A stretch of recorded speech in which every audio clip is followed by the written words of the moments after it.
esta mañana le agradecemos al Señor porque continuamos en donde nos quedamos la semana pasada y recordarán que la semana pasada concluimos con 1 de Samuel. Gracias a Dios. Y hoy, por la gracia del Señor, iniciamos un estudio de 2 de Samuel. 2 de Samuel en el capítulo 1. Ahora recordemos que el tema central de 1 y 2 de Samuel es la teología del reino. La teología del reino. De manera positiva o inversa, estos libros apuntan al Rey perfecto, el amado Señor Jesucristo, el Altísimo, el Rey de gloria, el Rey de reyes, el Señor de señores, el Hijo de David con H y D mayúsculas. Y 2 de Samuel en particular hace esto al concentrarse en el reinado de David. Recordarán que 1 de Samuel, en resumen, vimos primero en términos de personajes humanos. Primero vimos a esos instrumentos humanos que Dios usó en su plan eterno, al profeta Samuel, después al rey Saúl, después a David, el sucesor de Saúl, los más prominentes. Y 2 de Samuel se concentra en el reinado de David, de nuevo, no como un fin en sí, sino como un medio para apuntar al Hijo de David mayor, al amado Señor Jesucristo. 2 de Samuel comienza donde 1 de Samuel termina. En los primeros 5 capítulos de 2 de Samuel, David llega al trono. Después, al final del capítulo 5 y hasta el 10, vemos la bendición de David en el reino, la bendición del Señor en el reino de David. Y del capítulo 11 en adelante vemos el juicio del Señor sobre el reino de David. Entonces, capítulos 1 al 5, el Señor lleva a David al trono. Capítulos 5 al 10, el Señor bendice a David en el trono. Y capítulos 11 hasta el final de 2 de Samuel, vemos cómo el Señor juzga a David en el trono. Un libro muy importante. Y realmente 1 de Samuel capítulo 31, recordarán que explicamos esto también.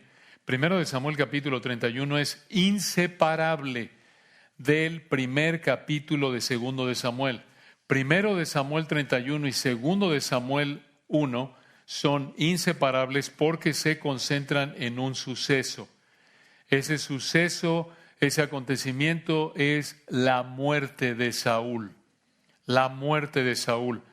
Y en estos 2 capítulos vemos una muestra sorprendente del poder del Señor, superando la rebeldía humana, la pecaminosidad humana, y en particular vemos el poder del Señor en relación a la muerte de Saúl. Entonces, hoy planeamos cerrar lo que empezamos al terminar 1 de Samuel la semana pasada.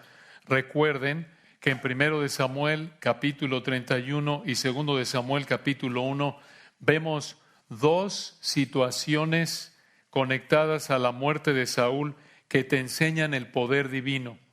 2 situaciones conectadas a la muerte de Saúl que te enseñan el poder divino. En primer lugar, vemos la realidad de la muerte de Saúl en 1 de Samuel 31. Y en segundo lugar, la respuesta a la muerte de Saúl en 2 de Samuel 1. La realidad de la muerte de Saúl, 1 de Samuel 31. Y esta mañana planeamos ver en segundo lugar la respuesta a la muerte de Saúl en 2 de Samuel 1. Otro texto hermoso, perfecto, glorioso, como lo es cada versículo, cada capítulo de la palabra de Dios escrita por el Espíritu Santo mismo. Véanlo ahí, 2 de Samuel 1, comenzando en el versículo 1. Aconteció después de la muerte de Saúl, que vuelto David de la derrota de los amalecitas, estuvo 2 días en Siclag. Recordarán que esto pasó en 1 de Samuel capítulo 30. Siclag era la ciudad filistea donde vivía David, porque David estaba evitando que Saúl lo encontrara y lo matara. Recuerden que el Señor le quitó la vida a Saúl usando los filisteos allí en 1 de Samuel 31, y el Señor también usó a los filisteos para humillar a Saúl, incluso después de su muerte. Y hermanos, en este punto no podemos dejar de mencionar un detalle importante, un detalle que el Espíritu Santo enfatiza en 1 de Samuel. Y el detalle es un tema clave que vemos en 1 y 2 de Samuel. Ese tema es la apariencia física, pero no solo la apariencia física en general. El tema que enfatiza el Espíritu Santo de manera secundaria, pero es uno de los temas principales. El tema secundario, pero importante entre otros, que presenta el Espíritu Santo en 1 y 2 de Samuel es la apariencia física en contraste a la vida espiritual. La apariencia física en contraste a la vida espiritual. Y para ser más precisos, el valor de la vida espiritual por encima de la apariencia física. Muy importante este énfasis. Véanlo o pueden escuchar allá atrás desde 1 de Samuel capítulo 9, repasando brevemente para ver cómo encaja esto con 2 de Samuel 1. 1 de Samuel 9, ahí vemos cómo el Espíritu Santo presenta a Saúl la primera vez que lo vemos en 1 de Samuel. Ustedes lo recordarán si lo estudiaron, si estuvieron aquí con nosotros, 1 de Samuel 9, 2. Y él tenía, hablando del papá de Saúl, y tenía él un hijo que se llamaba Saúl, joven y hermoso. Entre los hijos de Israel no había otro más hermoso que él. De hombros arriba sobrepasaba a cualquiera del pueblo. Él era el hombre más guapo, él era el hombre más atractivo, más imponente físicamente en ese entonces en Israel. El Espíritu Santo dijo esto usando al escritor de 1 de Samuel.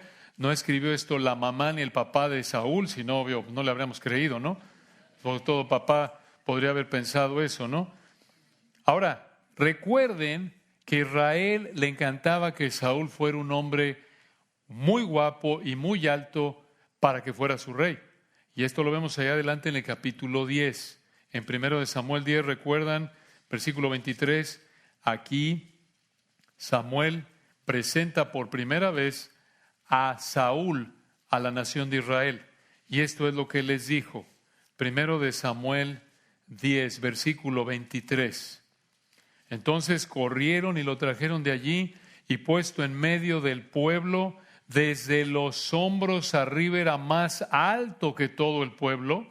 Vean el énfasis en la apariencia. Y versículo 24.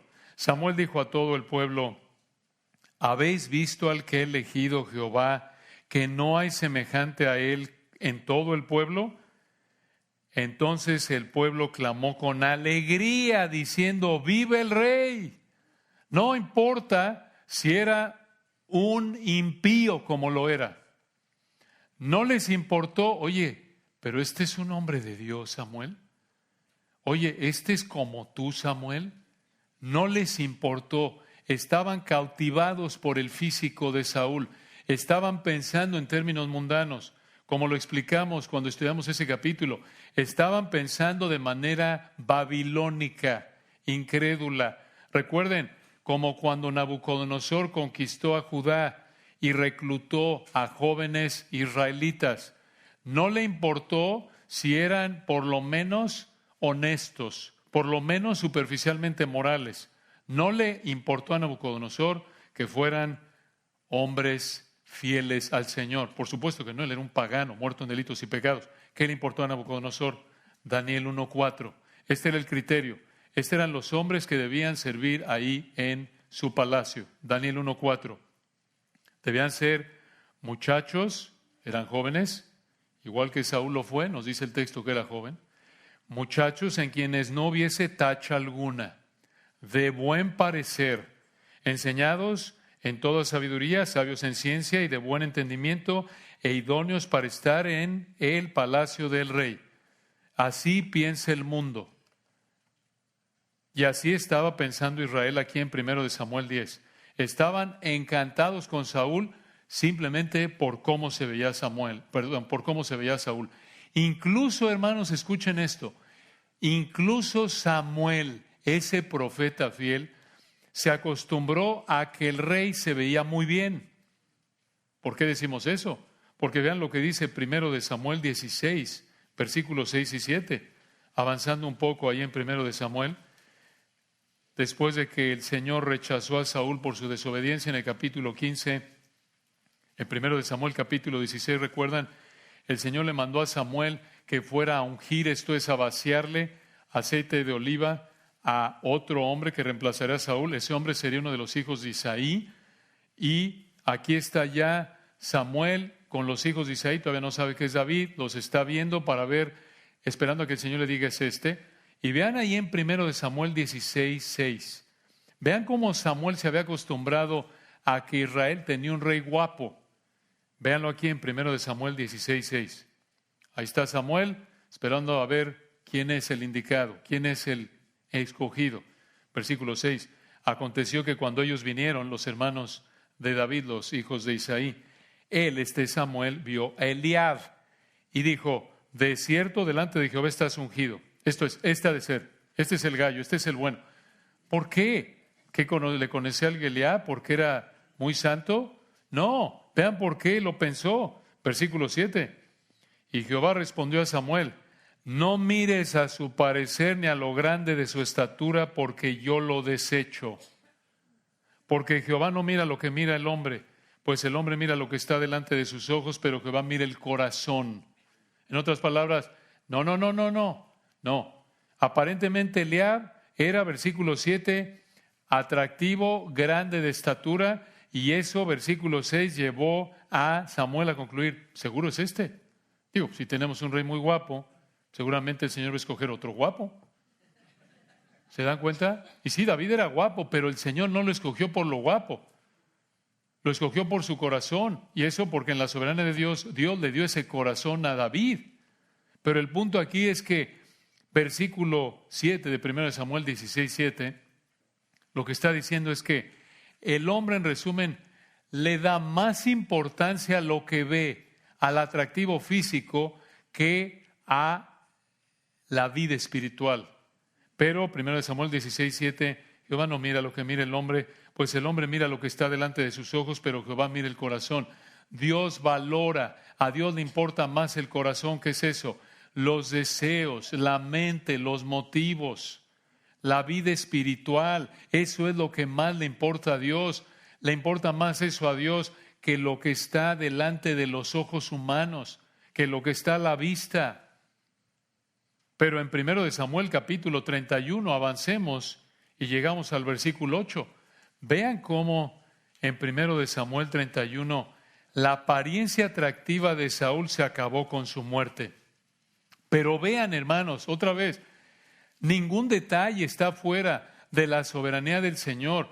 El Señor, recuerden, incluye en su plan eterno el hacer las cosas de cierta manera específica e incluso escribirlas de cierta manera específica, destacar, señalar detalles específicos en todo lo que escribe en su palabra de manera perfecta, porque tiene un propósito. Vean esto, vean cómo el Señor aquí describe a Saúl, en particular su cuerpo. Recuerden, en 1 Samuel 31, la apariencia atractiva de Saúl se acabó con su muerte. Era sumamente guapo, ya lo vimos. Vean cómo terminó viéndose Saúl antes de que los israelitas fueran a recuperar el cuerpo en el capítulo 31. Aquí ya Saúl murió, recuerdan, y vean el versículo 8, 1 Samuel 31, 8. Aconteció el siguiente día, que viniendo los filisteos a despojar, esto es, a desnudar a los muertos, hallaron a Saúl y a sus 3 hijos tendidos en el monte de Gilboa, y le cortaron la cabeza, y le despojaron de las armas, y enviaron mensajeros por toda la tierra de los filisteos, para que llevaran las buenas nuevas al templo de sus ídolos y al pueblo. Y pusieron sus armas en el templo de Astarot, y colgaron su cuerpo en el muro de Betzán. Ahora recuerden, para este punto, encima de eso, y esto lo vemos ahí atrás en el 31:2, recuerden qué le había pasado al cuerpo de Saúl.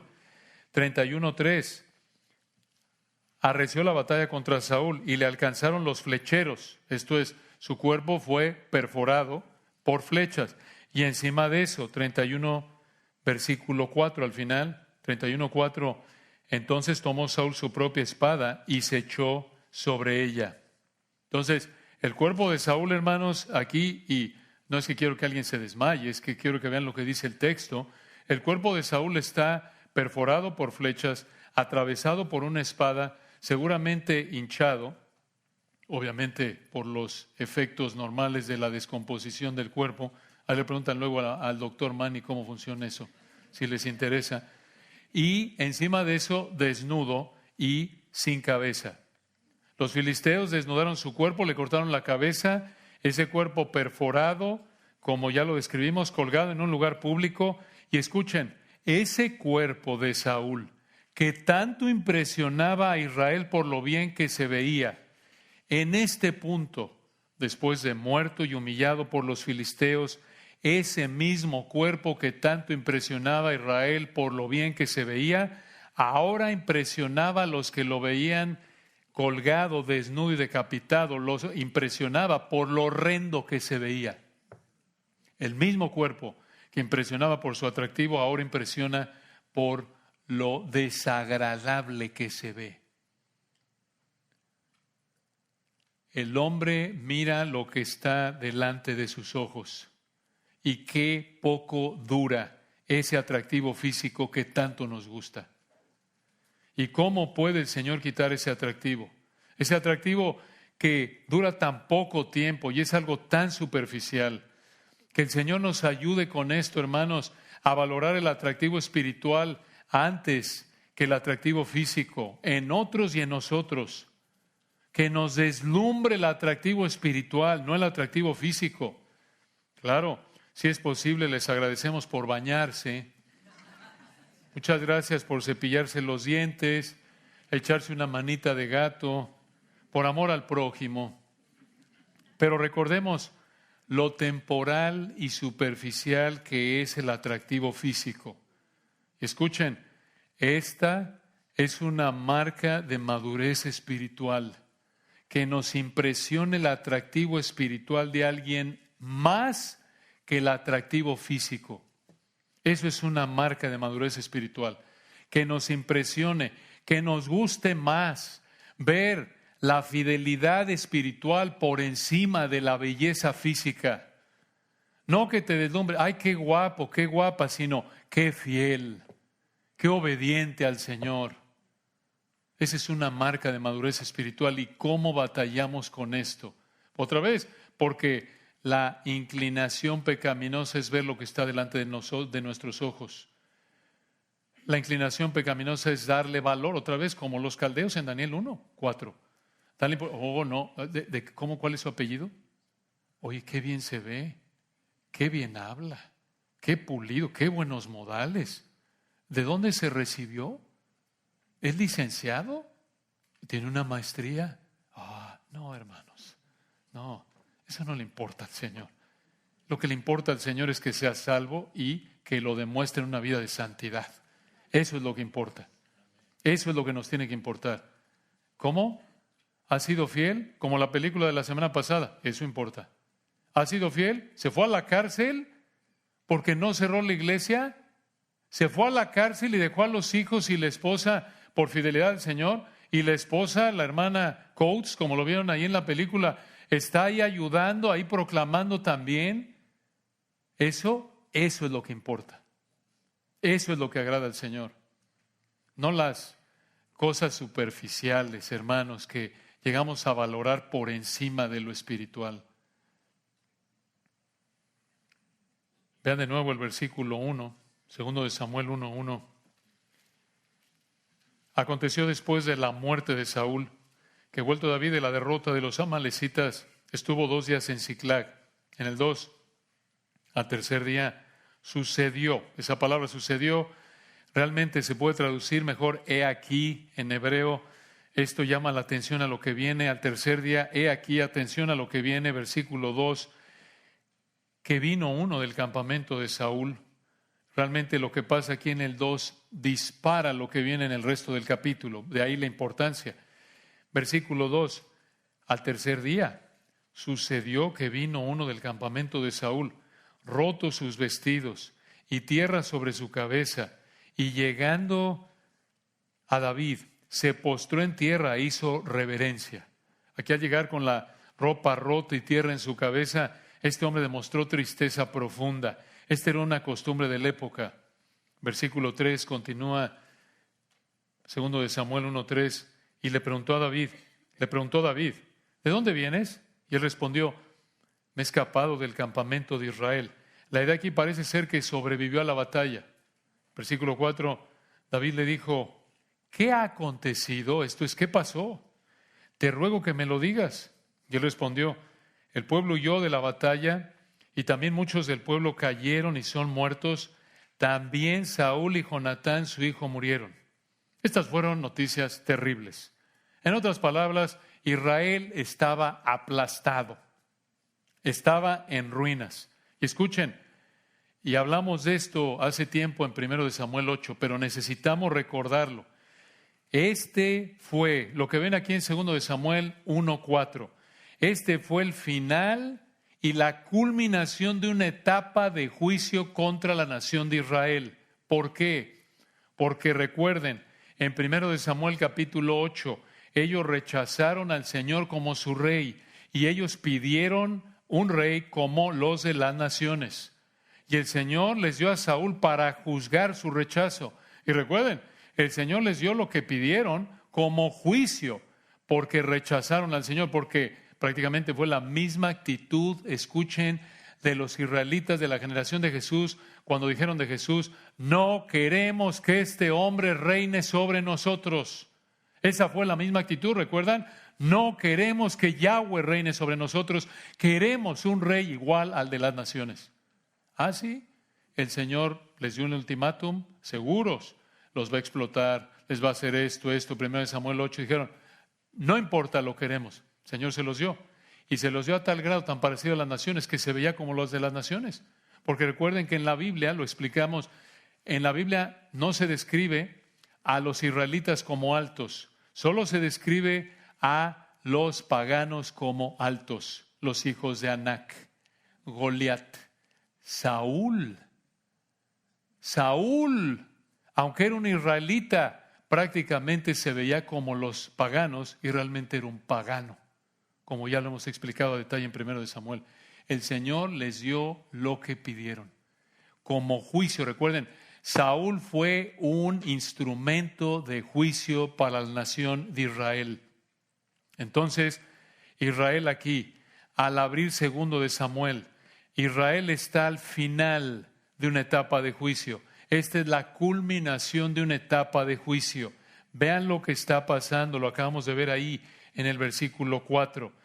Desde 1 Samuel 31 lo vimos. Israel derrotado como nación, no tiene rey, perdió lugares estratégicos, muchos huyeron, muchos murieron. Los filisteos barrieron con ellos, pero recuerden, el Señor ejecutó este juicio usando a los filisteos como instrumentos de juicio contra Israel. Israel, hermanos, merecía esto y más, otra vez, porque habían rechazado al Rey de Reyes, al Rey de Gloria, al Señor Jesucristo, en 1 de Samuel capítulo 8. Pero también, escuchen, esta situación en la que está la nación de Israel en 2 de Samuel 1, están prácticamente en el fondo como nación. Esta situación el Señor también la va a usar para hacer por lo menos dos cosas. Número 1, mostrar su poder a levantar a Israel de las cenizas. Esto es muy importante. El Señor va a usar esta situación para hacer por lo menos dos cosas. Número 1, mostrar su poder a levantar a Israel de las cenizas. El Señor va a mostrar su poder a levantar a Israel de las cenizas y lo va a hacer mediante David. Al hacer esto, le va a mostrar a Israel que David es el rey escogido por él para reemplazar a Saúl. Y el Señor haría una segunda cosa, en un sentido, hermanos, para que se den una idea, tipo Moisés. En un sentido, como cuando recuerdan, Israel estaba esclavo, estaba ahí bajo la opresión egipcia, viviendo como esclavos, y clamaron al Señor ya cuando era el tiempo de que el Señor cumpliera su plan eterno, de sacarlos, de liberarlos de Egipto, y empiezan a clamar al Señor, y el Señor había estado preparando un hombre llamado Moisés, y lo iba a usar para sacar a Israel de una situación prácticamente imposible de superar. Como aquí, en términos humanos, imposible que se levantara aquí Israel, piénsenlo, derrotados, desintegrado el ejército, sin rey. Y algo más que vamos a mencionar en un momento, la nación está dividida. La mayoría de la nación quiere a Saúl, no quiere a David, aún aquí. Vamos a ver esto si el Señor quiere a detalle más adelante en 2 de Samuel capítulo 2. Pero el Señor haría una segunda cosa en esta situación. Al hacer esto, iba a preparar a David para el trono. Iba a preparar a David para el trono. Ya lo había estado preparando.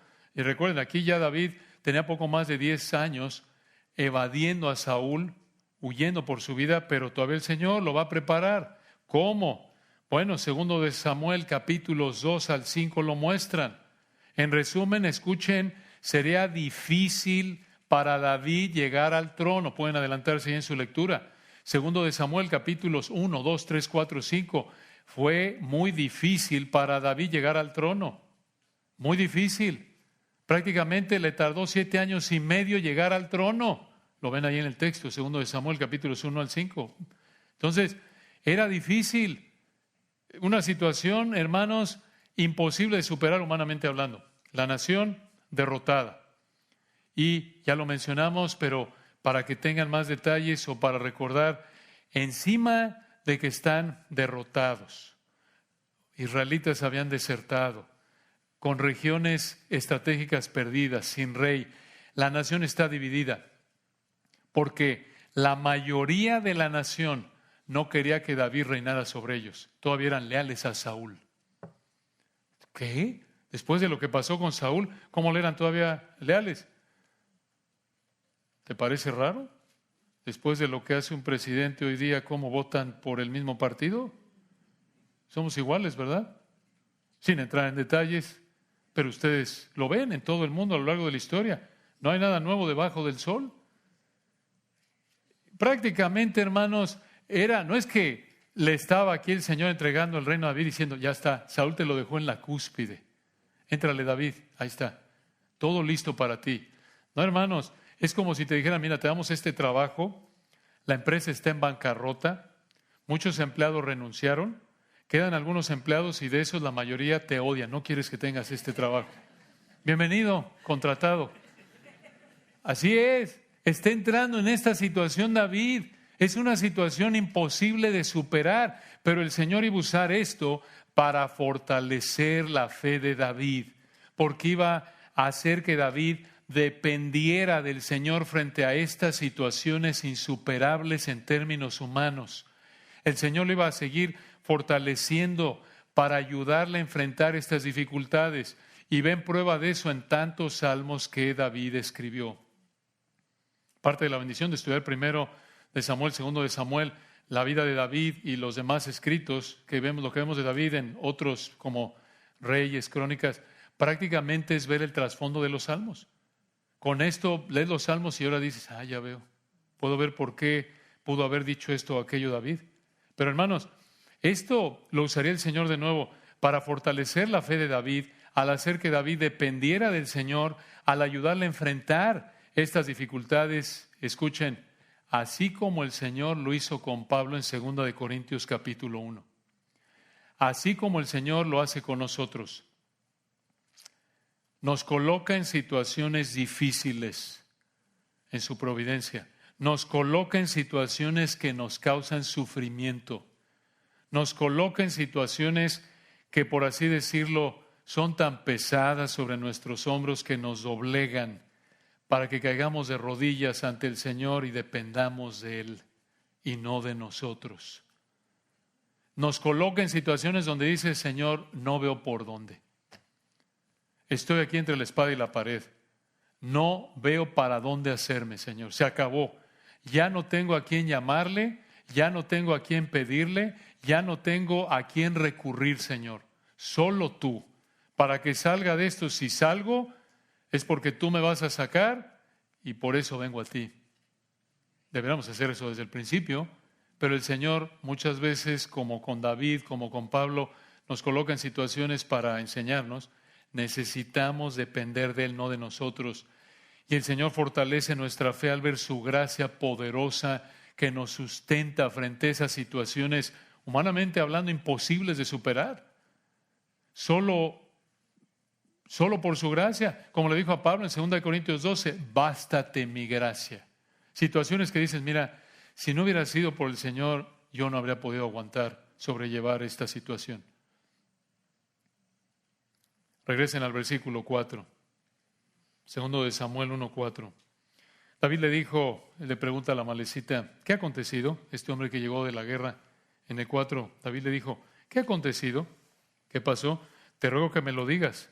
Y él respondió, el pueblo huyó de la batalla y también muchos del pueblo cayeron y son muertos.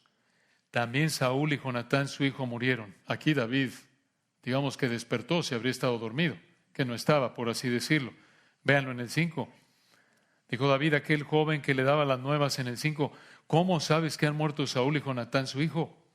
Esto de que Saúl y Jonatán murieron fue algo tan fuerte que David no le creyó, como si nos habla alguien y nos dice, ¿sabes qué? Tu ser querido está en el hospital, tuvo un choque o murió, lo que sea. ¿Cómo?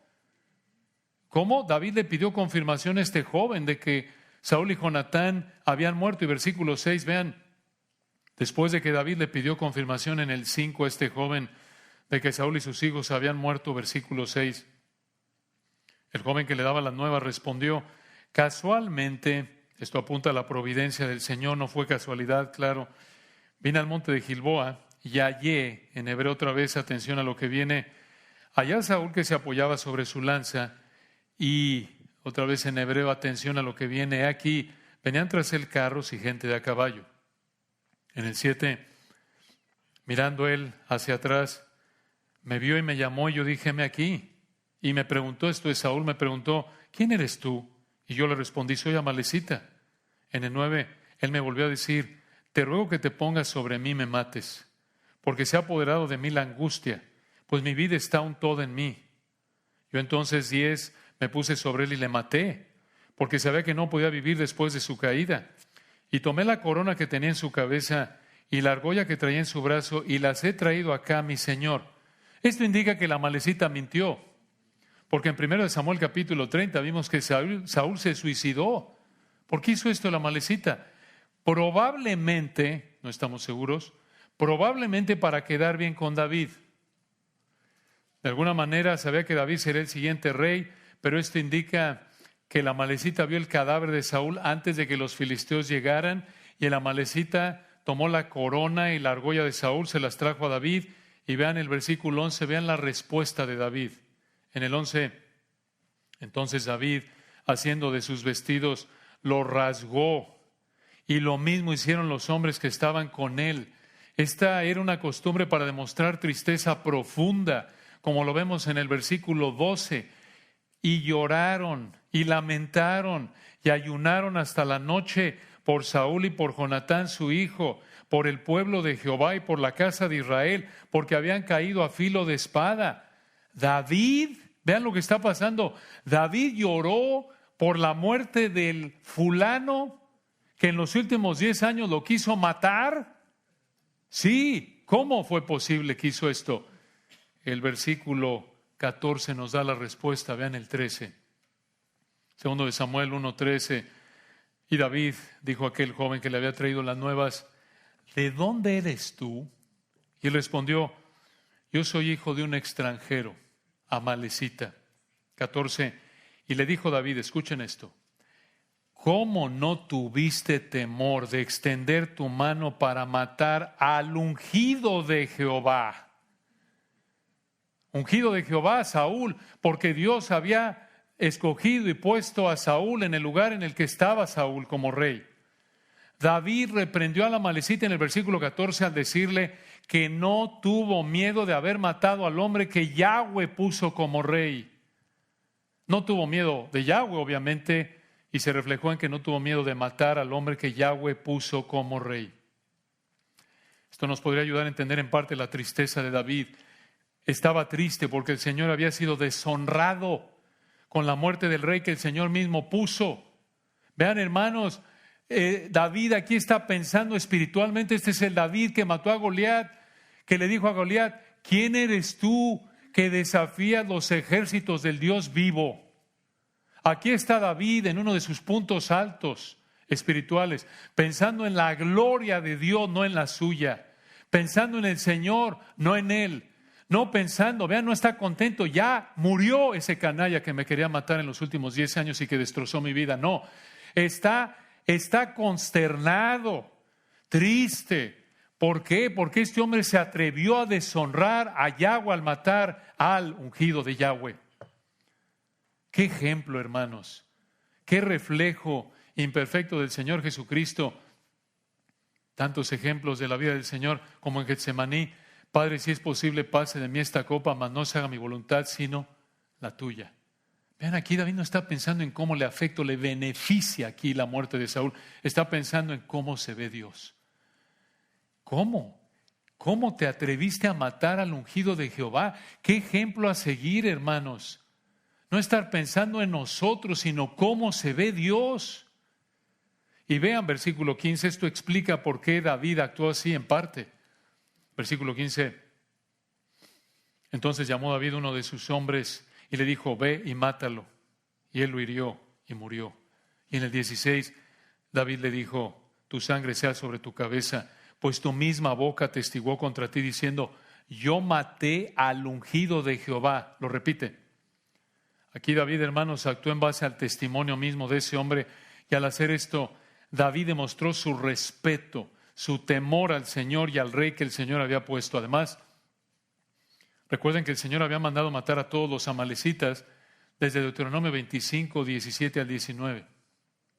Y aquí, hermanos, aquí hay una diferencia entre la manera de pensar del amalecita y de David reflejada en sus acciones. Escuchen, como alguien dijo, el amalecita, como el incrédulo que era, como cualquier incrédulo, el amalecita entendía la vida de manera mundana, egoísta, buscando aprovecharse de la situación, buscando mentir aparentemente para quedar bien con David y de esta manera sacar provecho de la situación. Pero David entendía la vida de manera espiritual. Esto es de manera bíblica. Por eso dijo: el ungido de Jehová. Qué perspectiva, hermanos. Cuando pensamos así, pensamos en cómo afecta la situación a Dios, no cómo me afecta a mí. Qué lucha tenemos a diario, pensar en cómo me beneficia una situación a mí. Eso deshonra al Señor, eso roba la gloria a Dios. Lo que importa es cómo afecta todo a Él. Todo. No a mí, sino al Señor. Otra vez, como la película de la Iglesia Esencial, ¿por qué estos dos hombres, por qué Grace estuvo, por qué los ancianos se jugaron la cárcel y las multas? ¿Por qué se jugaron mucho su trabajo? ¿Por qué estos hombres en Canadá terminaron en la cárcel? ¿Por qué el hermano MacArthur se jugó el ir a la cárcel? No estaba pensando en él, estaba pensando en el Señor. Y por lo tanto, al pensar en el Señor, piensas: tengo que obedecer al Señor. Aunque no importa cómo afecte esto a mí y a mi familia. ¿Cómo necesitamos esa perspectiva? Vean, versículo 17, vean más aquí de David en un punto alto de su vida. En el 17, vean lo que David dijo de Saúl y Jonatán. Este es el elogio de David para Saúl. Aquí vemos un reflejo del poder del Señor al fortalecer a David. Versículo 17. Y endechó, este es un canto fúnebre, una canción de lamento. Endechó David a Saúl y a Jonatán su hijo con esta endecha. Y vean, hermanos, al hacer esto, David siguió una costumbre de la época de lamentar la muerte de alguien de esta manera. Y vean versículo 18, vean lo que David dijo. Y dijo que debía enseñarse a los hijos de Judá. He aquí que está escrito en el libro de Jaser. El libro de Jaser se menciona en Josué 10:13. Josué 10:13 parece que ese libro contenía los registros de batallas de Israel. Pero vean en el 19. Vean, hermanos, cómo David quiso honrar a Saúl, el incrédulo impío que lo quiso matar por esos últimos 10 años antes de llegar a 2 de Samuel 1. Vean cómo David quiso honrar a Saúl, el impío incrédulo, su enemigo, y a Jonatán, su amigo, al hacer que todo Judá conociera esta canción de lamento. Esto es lo que dijo David, versículo 19. Ha perecido la gloria, o se puede traducir la belleza, como dice una versión. Aquí se está refiriendo a Saúl y a Jonatán. 19. ha perecido la gloria, esto es, Saúl y Jonatán de Israel sobre tus alturas. ¿Cómo han caído los valientes? Vean, David presentó al fiel Jonatán y al impío Saúl al mismo nivel aquí, valientes. Aquí David colocó a Saúl al mismo nivel que el arca. Esto lo sabemos porque en 1 Samuel 4:21, la nuera de Elí se refirió a la muerte de su suegro y su marido impíos y al arca como la gloria de Israel. Vean el respeto, hermanos, vean el corazón de perdón de David hacia Saúl. No hay amargura, no quiere vengarse, está triste. Versículo 20, vean esto, 2 Samuel 1:20, David sigue en esta canción fúnebre. No la anunciéis en Gat, una ciudad filistea al este, ni deis las nuevas en las plazas de Ascalón, otra ciudad filistea al oeste, para que no se alegren las hijas de los filisteos, para que no salten de gozo las hijas de los incircuncisos. Estos eran los filisteos. Aquí David dijo, no le digan a nadie que Saúl y Jonatán murieron. Vean lo opuesto. La inclinación pecaminosa humana es, en cuanto sabes que le pasó algo malo al que te odia, es, ¿ya supiste de Pepito? Ya, y lo tratas de esparcir lo más posible porque hay una satisfacción pecaminosa de que le pasó algo al que odias, al que te odiaba. Y hay un deleite secreto si estamos pecando que dice, qué bueno que le pasó eso. Qué bueno. No por nada dice Proverbios, si tu enemigo es afligido, no te regocijes. Aquí David está cumpliendo eso. Eso muestra amor. Esto en el versículo 20 demostró respeto, protección hacia Saúl y Jonatán. Es como cuando le pasa algo malo a un ser querido tuyo. No lo estás difamando, no lo estás difamando. Tratas de protegerlo. Aún si hizo algo malo, tratas de no hablar mal de él. Lo proteges. Cualquier cosa que lo haga ver mal, lo proteges, obvio, no de manera pecaminosa, pero esa es la idea aquí. Está mostrando aquí en el 20 respeto, protección David hacia Saúl y Jonatán. Y vean el 21. Vean cómo siguió David elogiando a Saúl y a Jonatán. Montes de Gilboa, ni rocío ni lluvia caiga sobre vosotros, ni seáis tierras de ofrendas, porque allí fue desechado el escudo de los valientes, el escudo de Saúl, como si no hubiera sido ungido con aceite. Aquí el escudo pudo haberse referido a Saúl mismo o a su escudo. Pero parece aquí en el 21 que el punto es que Saúl no pudo proteger a Israel. Y este versículo 21 apunta a que David maldijo el lugar donde murieron Saúl y Jonatán. De nuevo, mostrando respeto a los dos. Y de hecho, el principio del versículo 21 en hebreo refleja que David estaba conmovido. Porque no es una frase completa, como cuando estás abrumado por la emoción y no eres coherente en lo que piensas y dices. Versículo 22, vean, dice en el 22, sin sangre de los muertos, sin grosura de los valientes, el arco de Jonatán no volvió atrás, ni la espada de Saúl volvió vacía. Aquí vean de nuevo cómo los coloca al mismo nivel, y la idea del 22 es que Jonatán y Saúl fueron soldados capaces. Versículo 23. Vean cómo David continuó colocándolos al mismo nivel. No lo olviden, al impío Saúl, al que lo quería matar. Vean cómo David sigue colocando a su enemigo y a su mejor amigo al mismo nivel, versículo 23, en su amor a ellos y en su capacidad militar. Versículo 23. Saúl y Jonatán, amados y queridos, esto es agradables, inseparables en su vida. Miren, hermanos, usamos la frase, con este amigo, ¿para qué quiero enemigos? Con David diríamos, con este enemigo, ¿para qué quiero amigos? ¿Qué enemigo? Era un hombre de Dios. Aquí está actuando de manera fiel al Señor. Por eso, versículo 23, recuerden, Saúl, su enemigo, Jonatán, su amigo, amados y queridos, o agradables en el hebreo, inseparables en su vida. Tampoco en su muerte fueron separados. Más ligeros, la idea es que eran rápidos, eran más rápidos, eran que águilas, más fuertes que leones. Esto es, en su destreza, aptitud militar, fuertes, rápidos. Versículo 24. En el 24, hijas de Israel, llorad por Saúl, quien os vestía de escarlata con deleites, quien adornaba vuestras ropas con ornamentos de oro. Aquí la idea es que la capacidad militar de Saúl trajo beneficios que hicieron posible que las mujeres israelitas disfrutaran de ropa lujosa porque Saúl mantuvo protegido a Israel. Ahí está, hermanas, díganle a sus esposos: vísteme de escarlata, mi rey, adórname con ornamentos de oro. Y vean versículo 25, David repite la frase con la que abrió esta canción de lamento. En el 25, ¿cómo han caído los valientes en medio de la batalla? Jonatán, muerto en tus alturas. Vean la tristeza de David por la muerte de su amigo querido Jonatán. 26, angustia tengo por ti, hermano mío Jonatán, que me fuiste muy dulce. Más maravilloso me fue tu amor que el amor de las mujeres. Y aquí entran los perversos que tuercen las escrituras para decir, ahí está, eran homosexuales David y Jonatán. No, esa es una perversión blasfema de la escritura, una afrenta al Señor. Eso es una invención. Simplemente, si lees 1 de Samuel, 2 de Samuel, en ningún momento ves que hubo algún problema ahí de ese tipo de pecado. No. ¿Por qué dijo eso David en el 26? Por la cercanía que tuvo con Jonatán, en términos de amistad, en términos de lealtad mutua.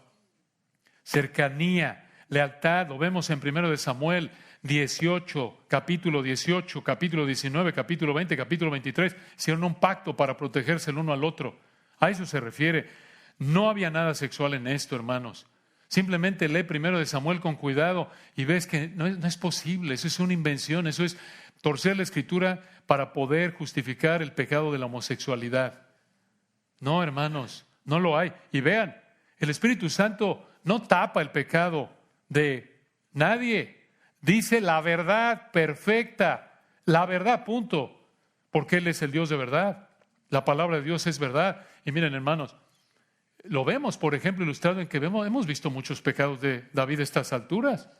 ¿No es cierto? Era un actorazo cuando mentía, ¿verdad? Mentiroso, desconfió de Dios, ¿no es cierto? Lo vamos a ver en 2 de Samuel, hasta hablando del área sexual, se ve que tuvo ahí una dificultad con el pecado de la lujuria, porque tuvo muchas mujeres, muchos hijos, violó la palabra de Dios, incluso teniendo muchas mujeres y muchos hijos, lo vemos en 2 de Samuel capítulo 11, terminó adulterando con Betsabé. Entonces, su problema de pecado sexual no era hacia el hombre, sino hacia las mujeres.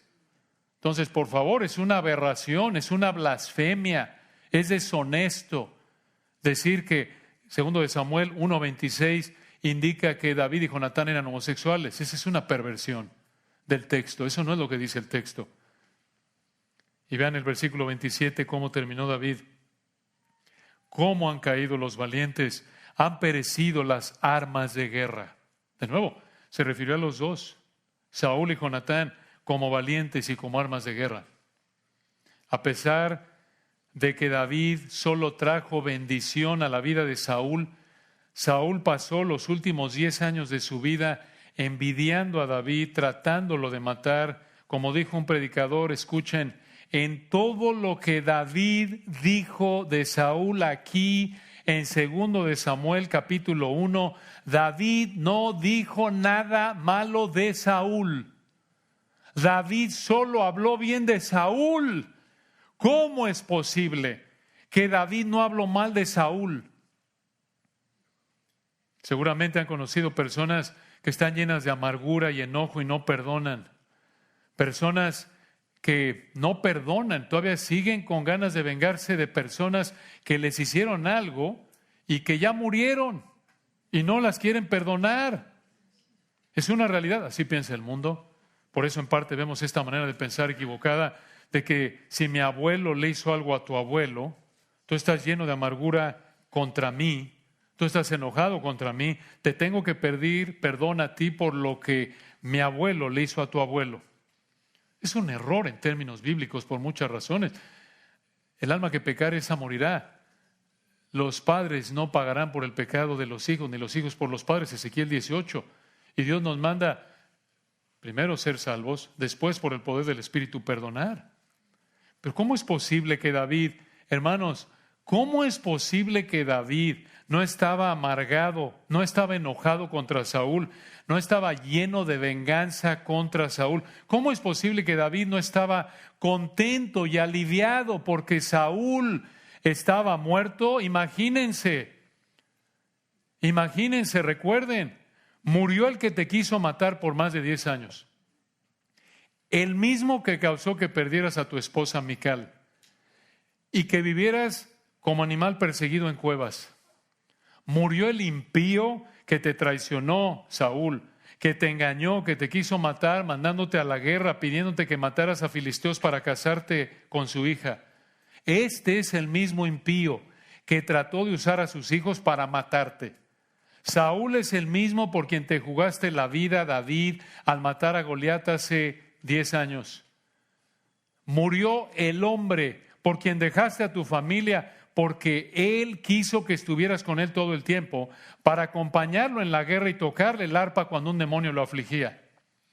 Murió el hombre por quien dejaste todo para servirlo y no le hiciste nada más que bien, e incluso por temor a él, tú mentiste entre los filisteos, casi pierdes a tu familia y tu vida porque este perverso quería matarte para que no le quitara su trono. Y por culpa de ese perverso, en gran parte, perdiste a tu mejor amigo Jonatán. Este perverso que te causó todo esto está muerto. ¿Cómo es posible que David esté triste y hable bien de este perverso como David lo hizo y no dijo nada malo de él, incluso después de la muerte de este impío? Solo hay una manera: por el poder de Dios. Este amor de David hacia Saúl refleja el poder de Dios al capacitar a David para amar así. Refleja algo del amor perfecto que el Señor Jesucristo tiene hacia sus enemigos. Ese amor que se manifiesta en las bendiciones temporales que les da, en ofrecerles el Evangelio, en el deseo que Él tiene que todos sean salvos, en la tristeza que tiene por el rechazo del impenitente. Si tú en esta mañana estás amargado, no puedes hablar bien de alguien que ha pecado contra ti. Seguramente hay algo por la gracia común de Dios que puedes ver de bueno en esa persona que ha pecado contra ti, como lo hizo David. Si tú no puedes, si estás aferrándote al enojo pecaminoso, a la venganza, a la amargura, necesitas pedirle perdón al Señor. Necesitas perdonar como Dios te ha perdonado en Cristo, si eres cristiano. Perdónanos nuestras deudas, como también nosotros perdonamos a los que nos ofenden. Si tú no perdonas y lo demuestras en una actitud como la de David, en donde no tienes el más mínimo deseo de dañar, sino hablar bien, y incluso si la persona está sufriendo o ya murió, estás pecando de amargura, de enojo, de venganza.